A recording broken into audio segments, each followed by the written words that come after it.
Cops demand black woman a harsh sentence, but the USSS walks into court with a bombshell. You lying thief, you think you can just steal people's money and walk free? Kiana barely had time to react before she was shoved against the hood of a police car. Cold metal snapped around her wrists. The officers didn't ask questions. They didn't wait for an explanation. To them, she was already guilty. Accused of running a massive financial fraud scheme, Kiana Moore's world collapsed in an instant. The police had evidence, bank records, surveillance footage, even witness testimonies. It all pointed straight to her. But there was just one problem. She had nothing to do with it. What happened next will make your jaw drop. A corrupt system, a hidden truth, and a fight for justice that no one saw coming. Stay with me, because this story takes twists you won't believe. And before we dive in, if you love real stories of justice, truth, and shocking revelations, 15 days earlier, Kiana was leaving her job at Capital Harvest, a non-profit dedicated to fighting food insecurity in low-income communities throughout D.C. She had stayed after hours, coordinating a fundraiser that would help subsidize fresh produce for families in need. It was a job that paid little but fed her soul. Night had long since fallen by the time she locked up the small office. She recalled how the air felt heavy with humidity. It was the kind of night where the city's heat refused to dissipate. She hurried down the street, hoping to reach her car before her parking meter expired. Then she saw the flashing lights, red and blue, urgent and glaring. A police cruiser idled next to her vehicle. Thinking she might be ticketed for an expired meter, Kiana approached with a mixture of anxiety and annoyance. But when the officers stepped out, Officer Daniel Mills and his partner, Officer Ava Rios, their demeanor was not that of two people handing out a minor citation. "Are you Kiana Moore?" Mills asked, voice low but authoritative. Kiana nodded, unsure what was happening. Within minutes, they began grilling her about fraudulent credit cards, illicit bank accounts, and a major financial scheme. The words rattled her. They made no sense. She explained that she had no idea what they were talking about, that there had to be a mistake. But her protests fell on deaf ears. Mills cuffed her with a certain relish that Kiana had never before witnessed, an almost gleeful arrogance. The moment she felt the cold steel snap around her wrists, she realized her life would never be the same. They didn't even let her call her mother until after processing her at the precinct. By then, the gravity of her situation had fully hit her. The police claimed to have mountains of evidence linking her to credit card fraud and identity theft across multiple states. How that was possible, Kiana had no clue. But she was too frightened to think clearly. She only remembered being fingerprinted, having her mugshot taken, and being placed in a holding cell that smelled of old sweat and bleach. When she was finally released on bail 2 days later, her public defender, Max Williams, told her grimly, "They've built an impressive case against you, but impressive doesn't always mean accurate. We'll have to fight this with everything we've got." From that moment, Kiana's life revolved around hearing after hearing, preparing for the day when she would stand in front of a federal judge. And that day had finally come. 3 days before the trial, Kiana found herself in Max Williams's cluttered office, a cramped room in the basement of a government building. Faded motivational posters lined the walls, and a single flickering fluorescent light made the dingy space feel even more oppressive. Max was a jaded but earnest public defender in his early 40s. He'd fought countless battles for clients who lacked the means to hire top-tier attorneys. He understood how the scales of justice often tipped against people of color and lower-income backgrounds. And now, staring at a mountain of prosecution documents, he frowned. "There's so much circumstantial evidence," he told Kiana, gesturing at the thick binders. "They're painting you as the epicenter of this entire fraudulent enterprise, like you orchestrated multiple co-conspirators, set up illicit bank accounts, and did it all under the radar." Kiana, sitting stiff-backed on a metal chair, was numb with disbelief. "But you know that's not true." Max nodded. "I do, but the prosecutors will point to deposit slips with your name on them, witness statements claiming they saw you making large purchases with stolen credit cards, and phone records that at a glance could imply you were in contact with certain criminal associates. She swallowed hard. How do they even have that? My phone records? My deposit slips? Once law enforcement suspects you of a federal crime, they can subpoena your financial and phone records. The key is to figure out what they're missing. If they had an ironclad case, they wouldn't keep burying us in reams of paper. Somewhere in there, I suspect, are the threads we can pull to unravel their story. That said, he added quietly, I won't lie. The district attorney's office is determined to make an example out of you. Kiana tried to speak, but a lump formed in her throat. The notion of prison time, years or even decades, hung over her like a vulture circling carrion. She clutched at the arms of the chair, thinking about her mother, her sister, and the families she tried to help at the nonprofit. Max seemed to sense her despair. We fight. That's all we can do, he said, placing a hand on her shoulder. We'll cross-examine every witness, challenge every exhibit, and make sure no stone is left unturned. You have my word. Despite her terror, she nodded. I can't afford to lose. The courthouse's air conditioning blasted icy air across Kiana's face as she entered the marble lobby on the morning of the hearing. A crowd of reporters, lawyers, and everyday citizens bustled around security checkpoints. She felt as though she were stepping onto a stage. Everyone's gaze seemed to pivot toward her. Her mother, Denise Moore, walked by her side, face etched with worry. Denise clutched a small Bible in her hand, lips pressed tightly together as if praying under her breath. Behind them came Danielle, Kiana's younger sister, who shot dark glares at any journalist who dared to approach. Max met them near the elevator bank, his arms full of folders. Ready? He asked gently.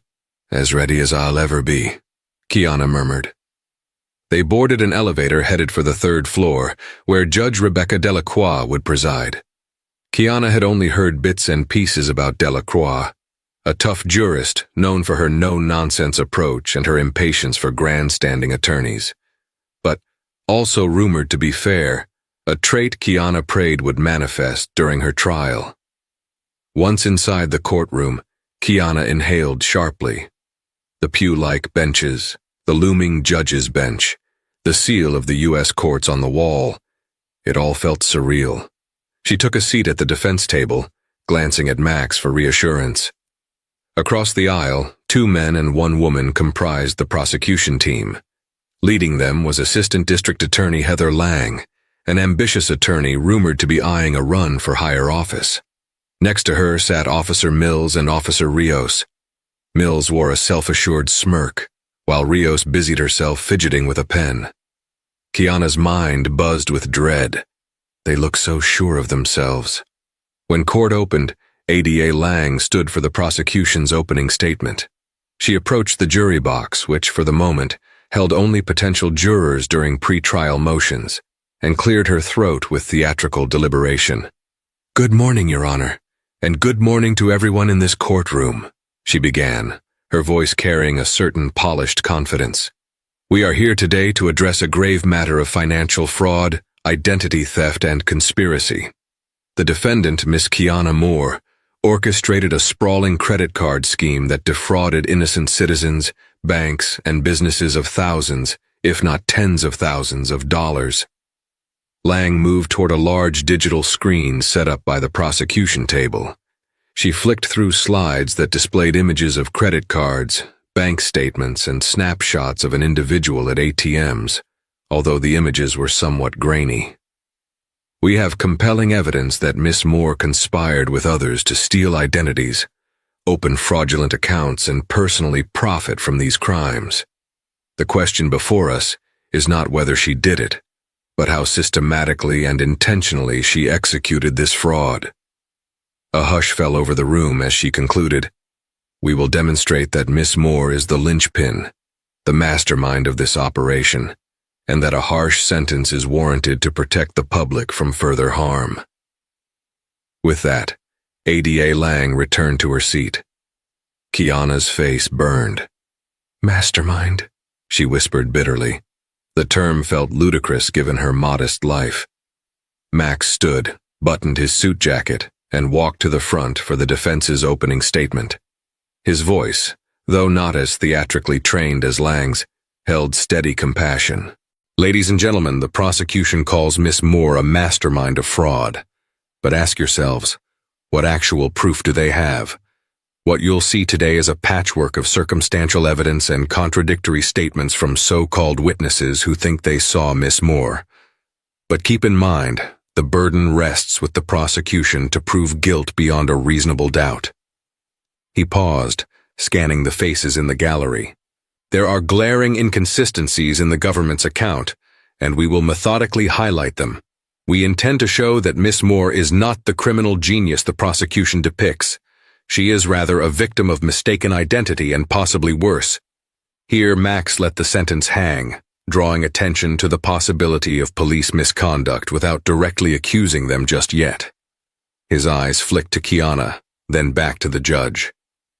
We ask you to keep an open mind and remember that the prosecution must meet a high standard of proof. We believe they will fail to do so. With that, he retook his seat. The first day of testimony involved a parade of prosecution witnesses. They called a local shop owner who alleged Kiana purchased nearly $1,000 worth of gift cards with a stolen credit card. They presented a bank teller who claimed Kiana deposited suspiciously large sums into multiple accounts within a span of 2 weeks. Each time, Max rose to cross-examine. Are you absolutely certain it was Miss Moore who made this deposit? He pressed the bank teller. Did you personally see her face, or are you relying on identification from a photograph shown to you by the police? The teller hesitated. I believe it was her. Max moved in for the kill. Is there any photographic or video surveillance from that day that can confirm your memory? The teller glanced nervously at ADA Lang. We don't have the tapes from that week anymore. They were overwritten. Max thanked the witness, letting the point sink in. No hard evidence, just a shaky recollection. Next, the shop owner took the stand, describing how nervous the woman buying gift cards seemed. She kept looking around, wouldn't make eye contact. It raised red flags for me. Max responded, People can be nervous for any number of reasons, Mr. Fletcher. How long was your interaction with the alleged customer? The shop owner fidgeted. Just a few minutes. So, you positively identified Miss Moore after those few minutes and a subsequent conversation with the police? The man swallowed, appearing less certain. Yes, they showed me her photo. Max's eyebrows lifted slightly. So your certainty is based on a photo lineup conducted by law enforcement, correct? The shop owner hesitated. Well, yes. Understood. Thank you. Though these cross-examinations revealed weaknesses, the sheer volume of witnesses and the repetitive nature of their identifications began to weigh on the courtroom. For every shaky recollection, the prosecution hammered home the same narrative. Kiana Moore was behind these transactions. They produced voluminous documents and wave after wave of statements, attempting to drown out the notion of her innocence through sheer quantity. When Officer Mills took the stand, he carried himself with a swagger that Kiana found repulsive. His uniform was immaculate, his demeanor exuding confidence. Officer Mills, ADA Lang began, can you describe for the court how you came to investigate Miss Moore for credit card fraud? He cleared his throat. Certainly. We'd been tracking a surge of fraudulent transactions involving cloned credit cards. In numerous instances, the compromised cards traced back to a network operating within the city. Miss Moore's name appeared repeatedly in our inquiries. Through suspicious accounts, tips from informants, and at least 2 witness identifications. He paused, allowing the weight of his words to hang in the air. After compiling enough evidence, we sought a warrant for her arrest. Kiana watched him, anger rippling through her veins. He spoke as if the case were rock solid. Where was this alleged evidence he kept referencing? ADA Lang smiled. What specific role did you determine Miss Moore played in these offenses? ADA Lang smiled. What specific role did you determine Miss Moore played in these offenses? Mills nodded. We believe she was a central organizer. She coordinated with others to open accounts using stolen identities, and she handled transactions personally to avoid detection. Lang turned to Judge Delacroix. I submit the investigation report, labeled Prosecution Exhibit #14, as evidence of Miss Moore's direct involvement. Max rose calmly. Objection, Your Honor. The defense requests a voir dire on this exhibit's authenticity and chain of custody. Judge Delacroix peered over her glasses. Sustained. Officer Mills, can you verify the chain of custody for this report? Mills hesitated, just briefly, and then nodded curtly. All items were catalogued by me and Officer Rios. The final iteration was reviewed by our lieutenant before being sent to the DA's office. Everything is documented. Max approached the bench with a copy of the report, flipping through pages. Officer Mills, I see no official timestamps here. Is there a reason these documents don't show when they were entered into the evidence log? Mills reddened slightly. Those details are in the department's internal database. We can provide them if necessary. Max looked to the judge. It is necessary, Your Honor. We ask that the prosecution provide all relevant timestamps and logs before this exhibit is admitted into evidence. Judge Delacroix nodded. I'm granting the defense's request. Prosecution, ensure that all relevant logs are provided by close of business today. We'll allow the exhibit conditionally, pending those documents. A flicker of annoyance crossed Ada Lang's face, but she inclined her head. Understood, Your Honor. With that settled, Mills continued testifying. He described phone records pointing to a series of calls he claimed were between Kiana and known associates. However, the names of these associates were redacted in the police file, apparently for safety reasons. The entire performance felt orchestrated to paint Kiana as a sly puppet master, without giving the defense a fair chance to challenge the specifics. After Mills stepped down, the prosecution called Officer Ava Rios. Compared to Mills's swagger, Rios seemed nervous. Her eyes darted between Ada Lang, Judge Delacroix, and the gallery where Kiana's family sat. Officer Rios, Lang prompted gently. You assisted Officer Mills in the investigation, correct? Yes, she said, voice trembling. I helped compile witness statements and track suspicious transactions. I also accompanied him during Miss Moore's arrest. Lang drew out the next question. Could you summarize Miss Moore's behavior during her arrest? Rios swallowed. She was quiet. She insisted she was innocent. She didn't resist physically, but she repeatedly claimed we had the wrong person. Did anything in her demeanor suggest she didn't understand the charges? Rios paused, something akin to guilt flickering in her eyes. She seemed shocked. She kept saying there was a mistake. And was there a mistake? Lang prodded. Rios stiffened, looking from Mills, who was glaring at her from the gallery, back to Ada Lang. I didn't see any evidence of that at the time, she finally said, her voice subdued. We had probable cause. Max stood for cross-examination. Officer Rios, you mentioned witness statements that you compiled. Could you describe how you conducted these interviews? She nodded mechanically. We visited locations where fraudulent transactions occurred and spoke to staff or bystanders who remembered the suspect. Were these photo lineups or in-person identifications? Some were photo lineups, she admitted. And who created these photo lineups? She hesitated. Officer Mills created them, and I would often show them to witnesses. Max nodded, glancing at the jury. Did you use any sort of standard police procedures or guidelines to ensure the lineups were not suggestive? Her cheeks reddened. Yes, we use standard procedures, to the best of my knowledge. Max pressed on. To the best of your knowledge, are you aware that the National Institute of Justice recommends blind administration of photo lineups, meaning the officer showing the photos shouldn't know which photo is of the suspect, to avoid bias? Rios looked visibly uncomfortable. Yes, I've heard of that. And did you follow that guideline in Miss Moore's case? She fidgeted. I can't say for sure. I often knew which photo was of Miss Moore because I was part of the investigation. Max waited a beat, letting the contradiction sink in. So it's possible that the witnesses could have been influenced, intentionally or not, by your knowledge of which photo was the suspect. Rios said nothing. After a drawn-out silence, she mumbled, It's possible. A rustle of disapproval spread through the courtroom. Kiana's heart flickered with hope. For the first time, the prosecution's case seemed vulnerable to real scrutiny.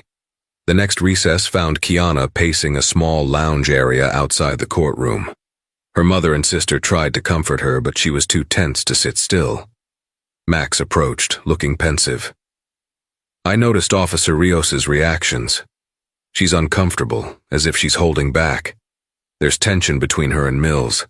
That might be a crack we can exploit. Kiana frowned. Exploit how? Max lowered his voice. If she's feeling guilty, she might be susceptible to revealing more inconsistencies. Or maybe she suspects they pinned this on you unfairly, but hasn't found a way to speak up. Keep an eye on her.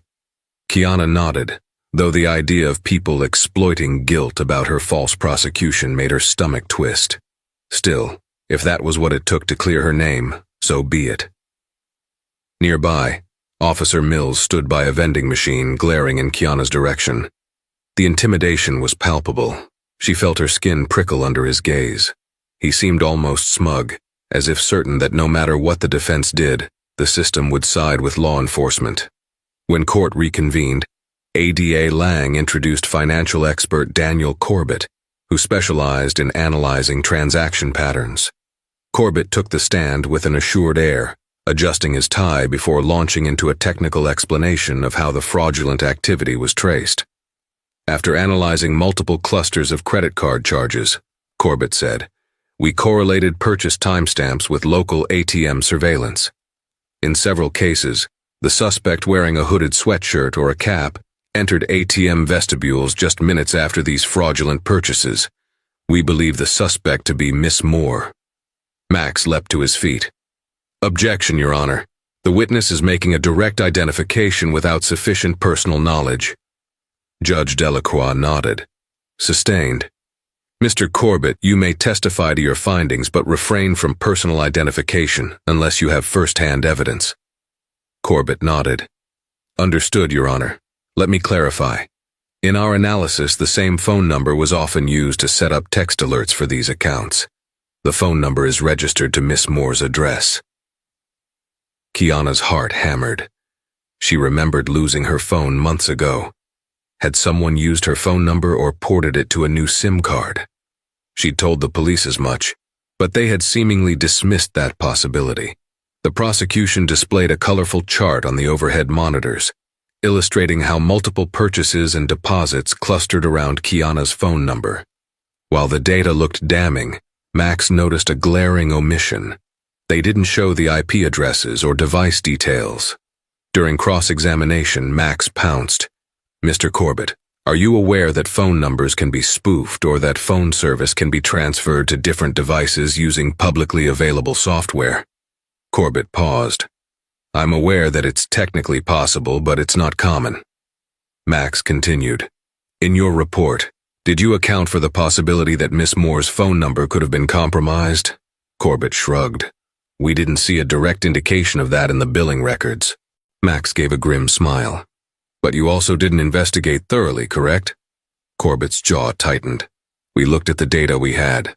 Thank you, Max said, turning away, leaving the lingering impression that the prosecution's evidence was incomplete.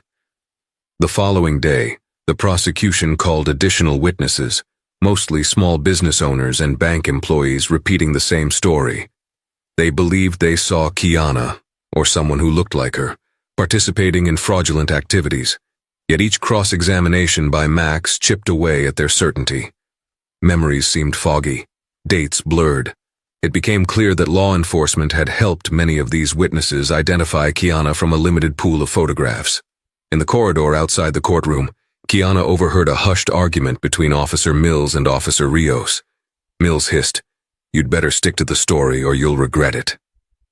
Rios looked on the verge of tears, but she said nothing, rushing into the restroom when she noticed Kiana watching. A shiver ran down Kiana's spine. What exactly is she afraid of?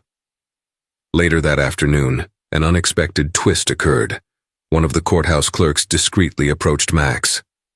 "There are some sealed affidavits that were never logged into evidence," she whispered. "I heard them mentioned in passing by the prosecution team." You might want to file a motion to unseal anything relevant. Max's eyes widened. Thank you. Are you sure? She nodded solemnly and hurried off. Max wasted no time drafting a motion to compel the prosecution to disclose all sealed affidavits related to the case. Judge Delacroix scheduled a hearing on the motion for the next morning, setting the stage for what would become a turning point in the trial. Morning broke with a tangible tension. The gallery was fuller than ever. Word had spread that the defense was making a serious challenge to the prosecution's transparency. Even local TV stations were sending cameras and reporters. Kiana's stomach churned with nerves as she entered the courtroom. She saw ADA Lang conferring with Officer Mills and another official from the district attorney's office. Their faces were grim. Meanwhile, Max flipped through notes, his expression resolute. As soon as the session began, Judge Delacroix addressed the motion. Mr. Williams, you assert that the prosecution may be withholding exculpatory material in sealed affidavits. Do you have any tangible proof? Max cleared his throat. A credible source within the court staff indicated that affidavits exist which were not entered into the official record. If they relate to Miss Moore's case, they could be exculpatory or at least relevant under Brady v. Maryland. ADA Lang stood. Your Honor, we have no knowledge of any such affidavits. This is a baseless fishing expedition. Judge Delacroix frowned. Nevertheless, the defense is entitled to review any material that might be exculpatory. I will order a brief in-camera review of the sealed documents by this court. If anything pertains to Miss Moore, I'll decide on disclosure. With that, the judge signaled for a short recess so she could examine the sealed files in chambers. Kiana's heart pounded. An eerie sense of anticipation filled the air. Mills and Lang exchanged anxious whispers. Rios stared at the floor, her face pale. 15 minutes later, Judge Delacroix returned, visibly perturbed. She cleared her throat, and the entire courtroom seemed to hold its breath. In my review, she said, I found an affidavit provided by an unnamed source, someone within law enforcement, that raises serious questions about the methods used to identify Miss Moore as a suspect. The affidavit indicates that certain officers may have manipulated or outright fabricated witness identifications. A collective gasp sounded. Kiana's pulse thundered in her ears. Could this be the break we need? The judge continued, I am unsealing this affidavit under the court's discretion. The defense and prosecution will both receive copies, and I expect an immediate explanation from the prosecution as to why this document was not previously disclosed. ADA Lang sputtered. Your Honor, I had no knowledge. This must be an internal matter the officers kept hidden. My office did not intentionally withhold any evidence. Judge Delacroix's displeasure was clear. Whether it was intentional or not, this is a severe violation of discovery obligations. I'm granting the defense leeway to explore the contents of this affidavit and to recall witnesses as necessary. With that, the gavel struck. Court was adjourned for the day, but the air crackled with the promise of upheaval. Back in Max's office, he and Kiana pored over the unsealed affidavit. It was heavily redacted, but the core allegations were explosive. I observed that certain officers within police department coerced or groomed witnesses to identify Kiana Moore as the suspect in multiple credit card fraud incidents. Witnesses who expressed uncertainty were told to think again or shown Miss Moore's photo repeatedly until they acquiesced.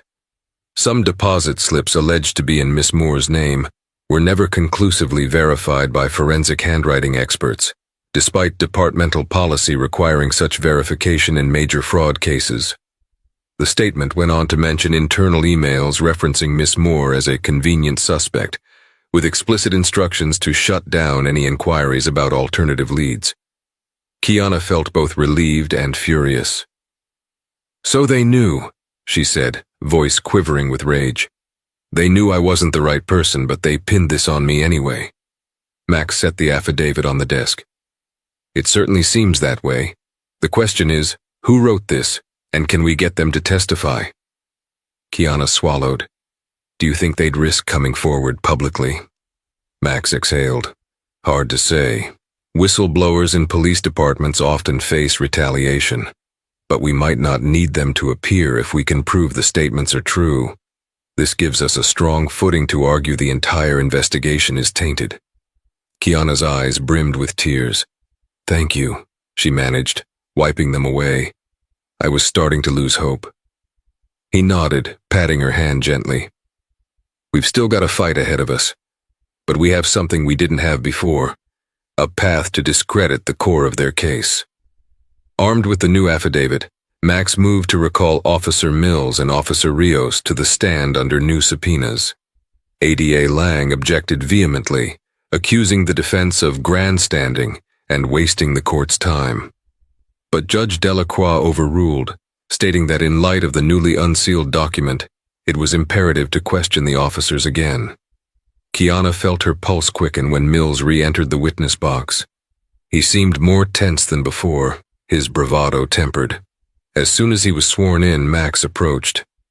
"Officer Mills, do you recall an internal directive from your department that specifically labeled Miss Moore as a suspect worth pursuing despite a lack of direct physical evidence?" Mills's lips formed a thin line. "I'm not aware of any such directive." Max produced a printed section of the affidavit, redactions covering names but clearly referencing Mills's unit. "Then could you explain why this affidavit suggests you manipulated or coerced witness identifications to implicate Miss Moore?" Mills's face reddened. He shot a glance at ADA Lang, who seemed equally flustered. "That document is hearsay, provided by an anonymous source. It means nothing without context." "Perhaps," Max allowed. "But combined with the testimony of your partner, Officer Rios, who admitted to not following blind lineup procedures, it suggests a pattern. Isn't that right?" Mills shifted in his seat. "I did what was necessary to apprehend a suspect. I didn't force anyone to identify Miss Moore. That's an outrageous claim." Max turned to the judge. "Your Honor, we request that the court instruct Officer Mills to produce any internal emails or communications that reference Miss Moore as a convenient suspect. We believe these are critical for the truth-finding process." Judge Delacroix nodded curtly.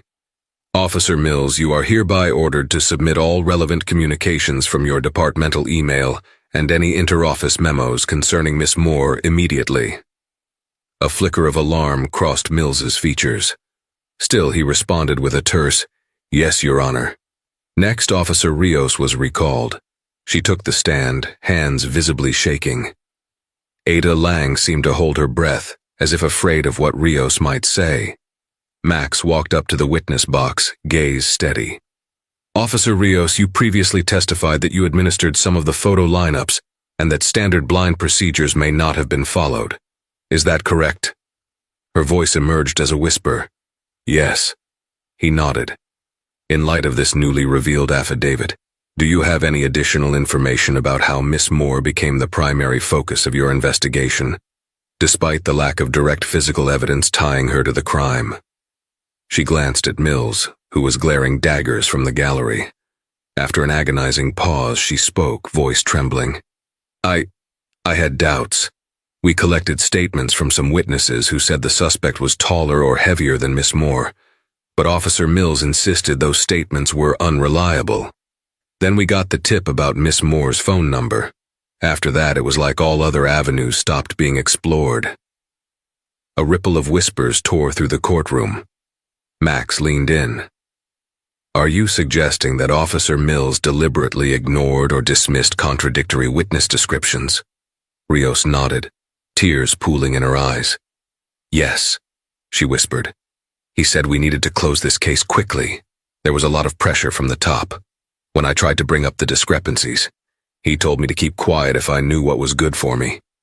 "What about the deposits with Miss Moore's name? Did you ever see any proof that Miss Moore physically signed those slips?" Rios wiped her eyes. "No, we never did a handwriting analysis. We just assumed it was her because the account was under her name. But Miss Moore's driver's license wasn't scanned at the teller window. We didn't confirm it was her in person." Max let the significance of that sink in before continuing. "Officer Rios, do you believe Miss Moore could be innocent?" "Yes," Rios said, choking back a sob. "I do now. In the gallery, Kiana felt her heart twist.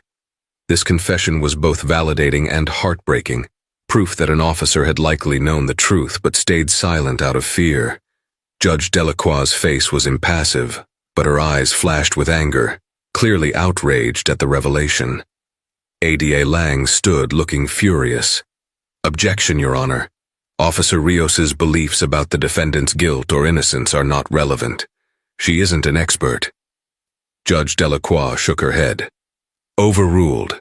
The witness's testimony speaks to the integrity of the investigation. Continue, Mr. Williams, but move swiftly." Max nodded. "No further questions, Your Honor." Rios stepped down from the stand, tears glistening. Mills refused to look at her. Kiana could practically taste the tension in the air. The lunchtime recess that day was unlike any other in Kiana's memory. She barely tasted the sandwich her sister handed her. Everywhere, people whispered in hushed tones about Officer Rios's confession and the affidavit. Even the reporters, who had previously cast her in a suspicious light, now seemed eager for her side of the story. "This is huge," Max told Kiana as they stood outside the building, inhaling fresh air. "Between Rios's testimony and the affidavit, we're making serious headway. The judge can see the case is riddled with inconsistencies." Kiana nodded, tears of relief slipping down her cheeks. "I'm scared to hope too much." Max looked at her kindly.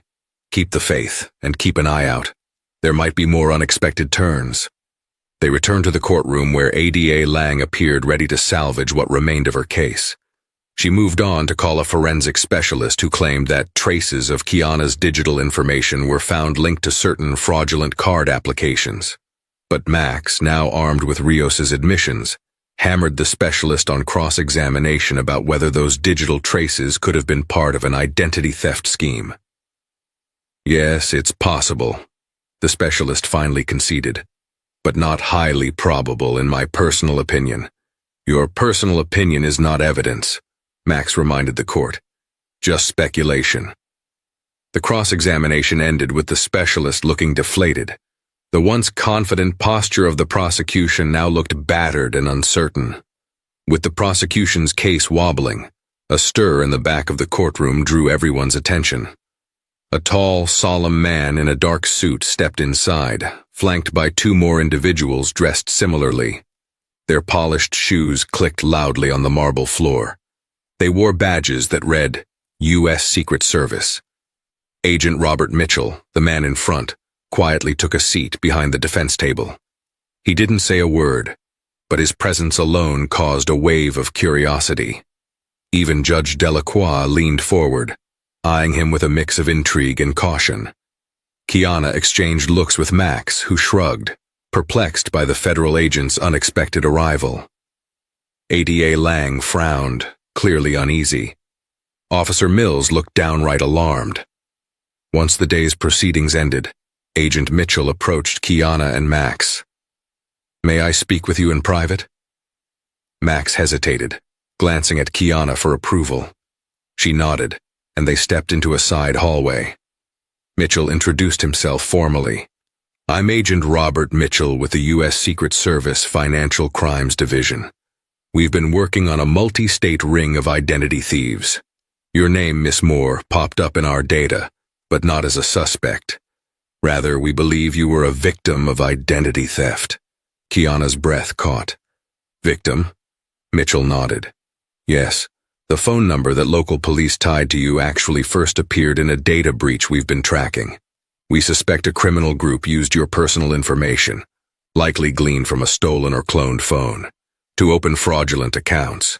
We've compiled surveillance footage, IP logs, and other evidence that suggests you were never physically present for most of these transactions." Kiana's knees nearly gave out. The sense of vindication was dizzying but also enraging. "That means everything they accused me of," Mitchell nodded, "is likely false. We requested to review the local police investigation, but we discovered crucial discrepancies in their reports. This is why I'm here.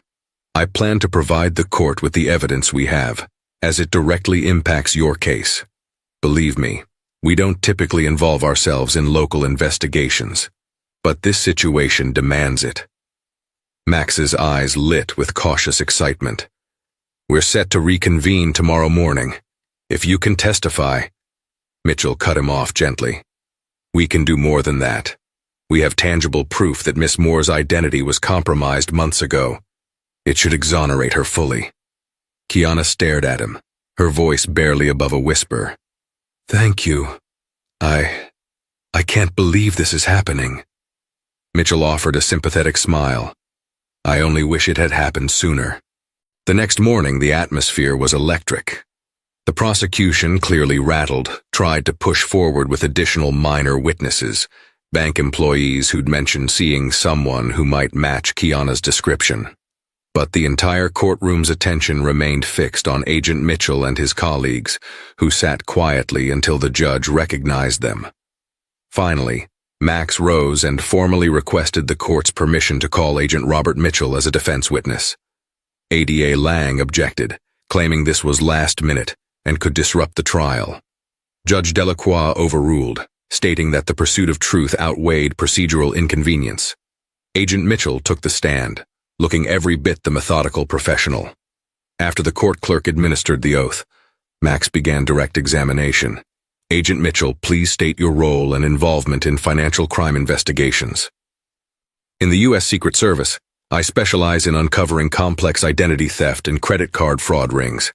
We track illegal operations often spanning multiple states. Max nodded. And how does Miss Moore fit into one of your investigations? Mitchell explained, his voice steady and clear. Our data revealed that Miss Moore's personal information, including her phone number, likely became compromised during a data breach.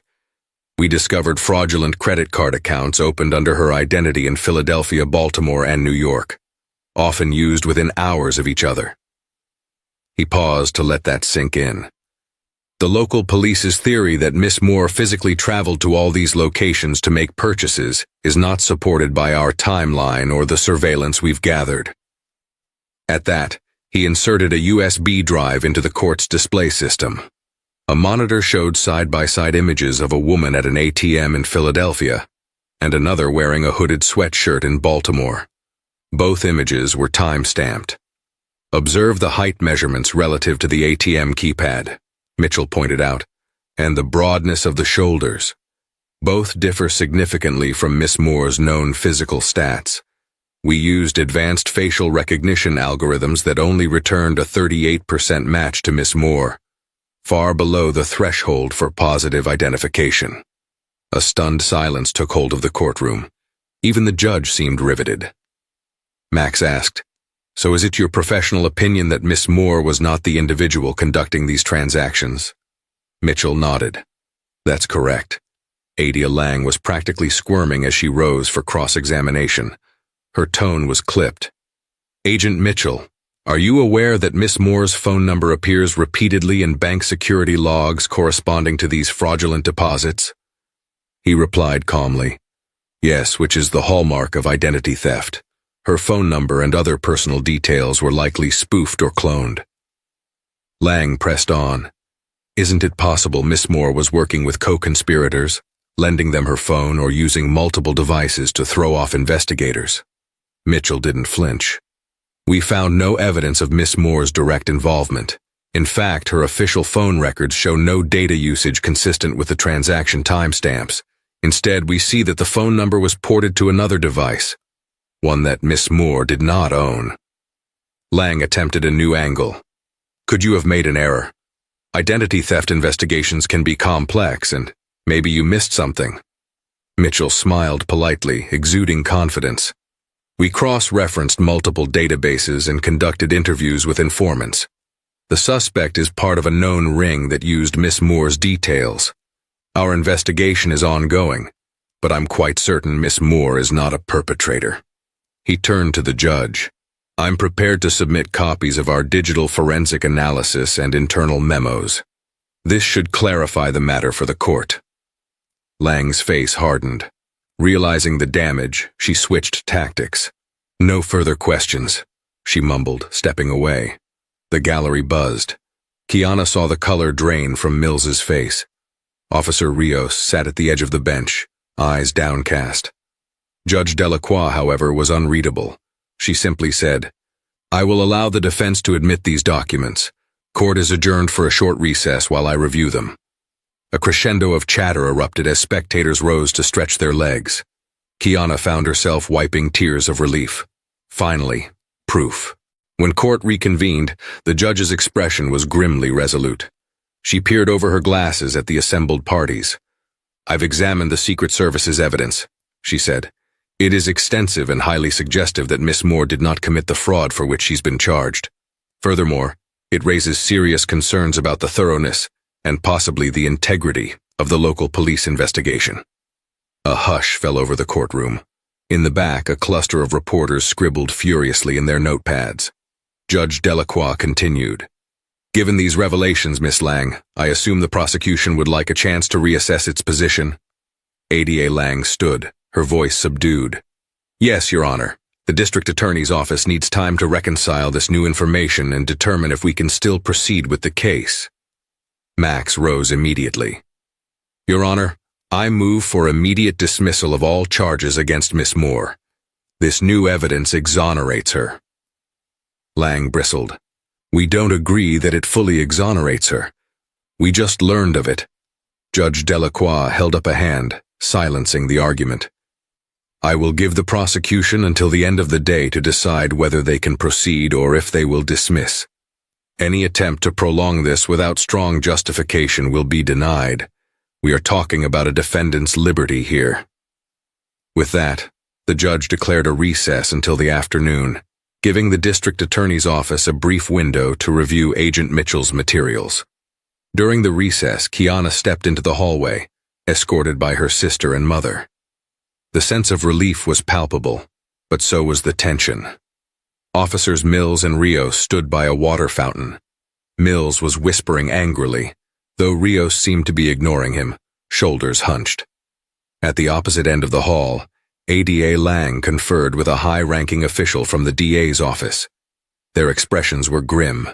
Kiana felt their eyes flick to her, as if measuring her for the last time. Eventually, Officer Rios approached Kiana hesitantly. "Miss Moore," she began, her voice trembling. "I'm sorry." Kiana's sister Danielle opened her mouth to snarl at the officer, but Kiana gently held her back. "You knew I was innocent?" Rios's eyes welled. "I suspected it. Mills told me we had to push forward with you as the suspect, or we'd lose the case and get heat from above. I should have spoken up, but I was scared." Kiana felt anger surging, but also pity. The system had coerced Rios just as it was trying to break her. "I appreciate you telling the truth now," she said softly. "But you almost cost me everything." Rios could only lower her head, tears falling silently. Without another word, she walked back to the courtroom, leaving Kiana to grapple with the swirl of emotions. When the court resumed, Ada Lang addressed Judge Delacroix in a subdued tone. "Your Honor, after reviewing the Secret Service materials, we find that the prosecution cannot definitively link Miss Moore to the fraudulent transactions. We concede that there are serious credibility issues with the initial police investigation." She paused to swallow what appeared to be a lump of professional pride. "Accordingly, the district attorney's office moves to dismiss all charges against Kiana Moore, in the interest of justice." A burst of emotion erupted from the gallery. Gasps, murmurs, and the quiet sob of relief from Kiana's mother. Kiana felt her knees go weak. Tears streamed down her face. This was it. Freedom. Judge Delacroix tapped her gavel lightly. "Miss Moore, please stand."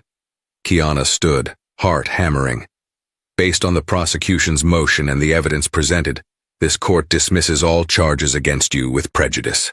The record shall reflect your exoneration.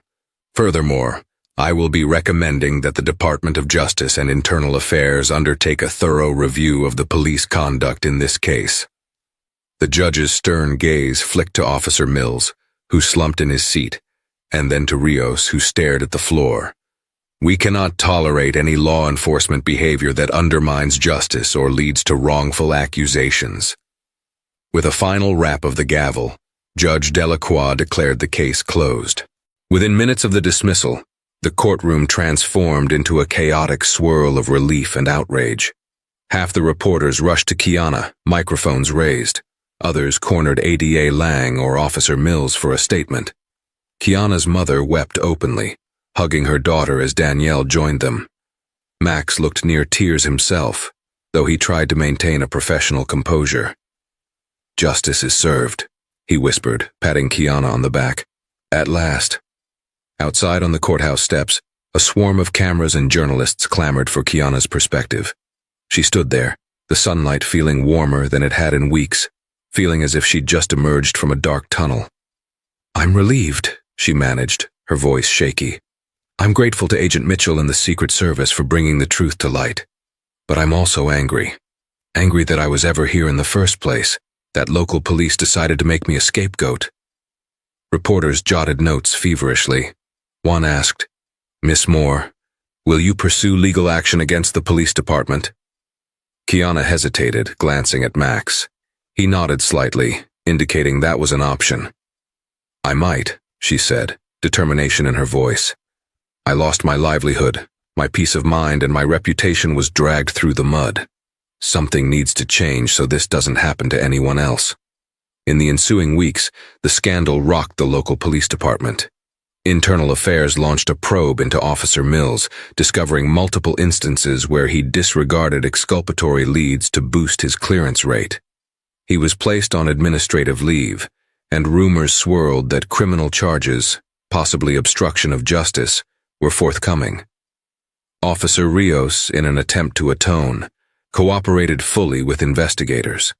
Her willingness to testify against Mills might spare her from severe disciplinary action, but her career in law enforcement was effectively over. She resigned, citing personal reasons and expressing regret for her role in the injustice.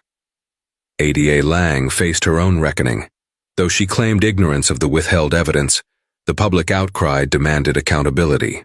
The district attorney's office faced lawsuits and public hearings regarding its oversight of police investigations. Lang continued her role, but her once promising political aspirations were tainted by the scandal. Meanwhile, Captain Holcroft, who had once appeared on local TV boasting about the case, made a hasty exit from the department. Officially, he retired. Unofficially, many speculated that the department forced him out to avoid further tarnishing their image. Kiana was free, but the psychological scars remained. She found herself grappling with panic attacks, nightmares of being back in that holding cell. At the same time, her community rallied behind her. People who once suspected her innocence or guilt now realized the precariousness of any person's fate when a system veers off course. Her employer at the nonprofit welcomed her back, albeit with caution, acknowledging the media storm around her. Over time, though, Kiana found that returning to her old routine offered a sense of stability. Distributing fresh produce, teaching low-income families about nutritional cooking, these tasks grounded her, reminding her there was life beyond the courthouse. Yet she could not forget the ordeal. Encouraged by Max, Kiana began speaking at local colleges, community centers, and justice reform panels about her experience. She detailed the terrifying ease with which a person could be branded a criminal, the trauma of being in jail, and the relief when the truth finally surfaced. At one such event, Agent Mitchell joined her on stage as a guest speaker. He reiterated the importance of thoroughly investigating identity theft cases. "Kiana Moore is the perfect example of someone whose stolen identity nearly cost her everything," he said to the crowd. "We must ensure law enforcement, both local and federal, communicates openly and ethically." Kiana smiled faintly, the memory of the trial still fresh in her mind. "I hope my story helps someone else," she replied to the crowd, voice steady. "No one should have to go through what I did." A few months later, after careful deliberation, Kiana filed a civil lawsuit against the city and the police department, citing wrongful arrest, malicious prosecution, and violations of her civil rights. The city's legal team attempted to settle quickly, wanting to avoid a public trial that would reopen the department's misconduct to intense scrutiny. Initially, Kiana hesitated. She wasn't interested in a payday as much as ensuring reforms took place. Better training on photo lineups, mandatory oversight for financial crime investigations, transparent collaboration with federal agencies when needed. When the city offered a settlement, she demanded they include provisions for these reforms. The negotiations dragged for weeks, but ultimately the city agreed to a substantial financial settlement and a set of policy changes designed to minimize wrongful arrests. The police department promised to retrain officers on proper investigative techniques for identity theft cases, including the blind administration of photo arrays, a direct reflection of what had gone wrong in her case. While no amount of money could undo the damage, Kiana found solace in knowing her ordeal would leave a constructive impact, a small but meaningful shift in the system that nearly destroyed her life. On a warm spring afternoon, Kiana found herself once again walking up the broad steps of the E. Barrett Prettyman United States Courthouse. This time, she wasn't here under duress. She had been invited to speak at a symposium on legal reforms, addressing an audience of young attorneys and law students. She paused at the top of the steps, gazing over the plaza. A memory flashed. The day of her trial, the crowd of reporters, the fear that had gripped her. It felt surreal to stand here now, not as a defendant but as a respected advocate for justice. Inside, she joined a panel that included Max Williams, a representative from the Department of Justice, and a few local community leaders. They discussed better coordination between local and federal agencies, the importance of verifying evidence, and the ethical obligations of prosecutors to share exculpatory information. When it was Kiana's turn to speak, she inhaled deeply and let her gaze travel over the attentive faces. "I was once on the other side of this system," she began. "I learned how a single mistaken assumption, a false identification, could spiral into a near catastrophe. The justice system is only as good as the people who uphold it. When officers cut corners or prosecutors ignore red flags, innocent lives can be shattered." She paused, her tone softening. "But I also learned the system can right itself when enough people demand integrity. I stand here as living proof that truth can still prevail. And I hope my story reminds all of you, as future lawyers and leaders, that justice should never be about winning or losing. It should be about finding the truth." Applause thundered across the conference room. Max caught Kiana's eye and nodded proudly. For a moment, she felt an unexpected fullness in her chest, something like gratitude and defiance entwined. She had emerged from the darkness, carrying a new light of purpose. As Kiana left the symposium, she walked down the courthouse steps with a lighter heart. The stone columns no longer felt menacing. The entire place, once the setting of her worst fears, now stood as a testament to a justice system that, despite its flaws, could still be prodded toward righteousness. A gentle breeze ruffled her hair. She paused in the courtyard, recalling every harrowing detail: the chilling arrest, the fear-laden nights in a holding cell, the heartbreak in her mother's eyes, the shame of public suspicion, and finally, the thunderous relief when the U.S. Secret Service unveiled the truth. Behind her, a reporter approached, camera crew in tow, asking for a quick comment. Kiana turned, offering a modest smile. "I've learned that sometimes we have to fight for justice harder than we ever imagined," she said.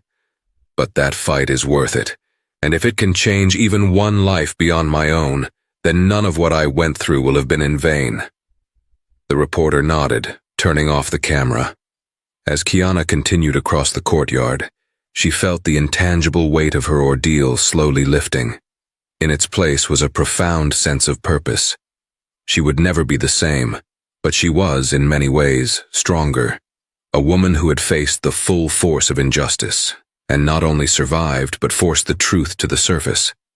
And so, at the E. Barrett Prettyman United States Courthouse, the story of Kiana Moore served as both warning and inspiration. A demonstration that while power can be abused, courage and determination, backed by incontrovertible evidence, can bend the arc of justice back to where it belongs.